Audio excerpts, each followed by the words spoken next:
In this video, I'm going to cover some pancreatitis basics. So this could be useful if you're kind of a new provider that's learning the basics, or you're going on a rotation where you might be taking care of people with pancreatitis, like the ER or internal medicine or something like that.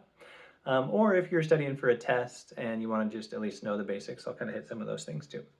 All right, so what the heck is pancreatitis? Well, as you can tell from the name, it's inflammation of the pancreas. What's your pancreas? It's that organ right under your stomach that secretes digestive juices, and it does some other things too, right, like insulin, but it's the digestive juices that matter the most for this discussion. So when it becomes inflamed, it gets all irritated, and so they have pain in that area. So what's that area? It's the stomach. So it's epigastric or left upper quadrant pain.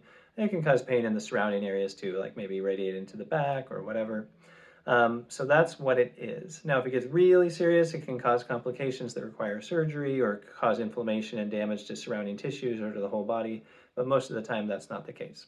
So pancreatitis can be acute, it happens right away, or it's a new thing or whatever, or chronic, somebody that gets it repetitively. So what causes pancreatitis? Well, the most common cause is alcohol use. So drinking alcohol, like binge drinking, could cause acute pancreatitis, and a lot of drinkers get chronic pancreatitis. And then the second most common cause is gallstones.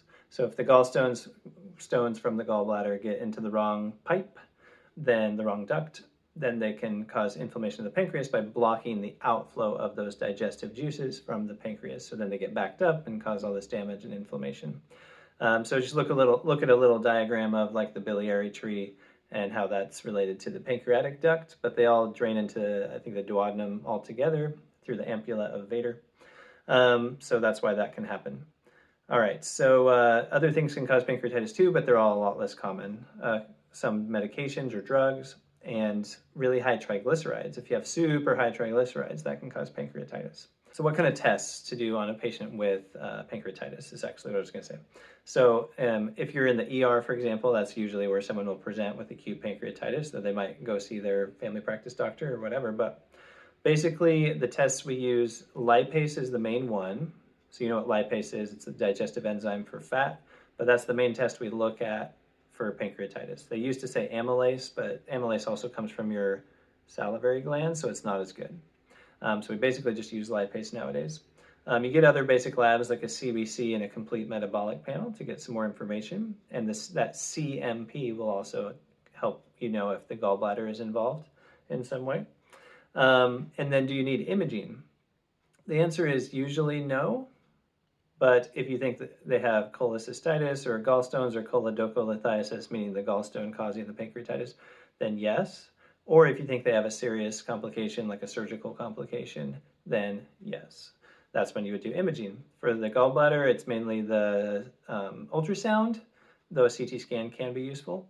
And for the other complications like pseudocysts or just a lot of inflammation around the pancreas or a lot of fluid around the pancreas or something, you get a CT ideally with contrast. And it could show edema, stranding, pseudocyst, whatever. And occasionally people need a surgeon to get involved. So that's why you do that sometimes in serious cases. What's the treatment for pancreatitis? Basically, it's bowel rest and hydration and pain control. So how do you do that? You don't eat, so like NPO, IV fluids, and pain medicines. That's pretty much the treatment. So there's something called Ranson criteria, which comes up a lot in lectures and maybe tests. And basically it's some criteria that tell you how likely somebody is to die from pancreatitis. So you look at their lab tests and their age, and then you can put together the Ranson criteria. So yeah, again, how likely they are to die. And then this is really esoteric and you almost never see this, but there are these cutaneous signs of pancreatitis, skin signs, that I've never seen in real life. It would only be in a really severe case probably.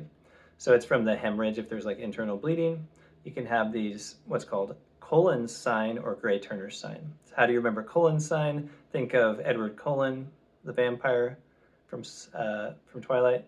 If he drinks a lot of blood, maybe he'll have some blood under the skin at his belly button. So that's Cullen's sign is bruising or ecchymosis around the belly button. And then Gray-Turner's sign is on the flank. So his cousin gets it on the flank, So that's Gray-Turner's sign.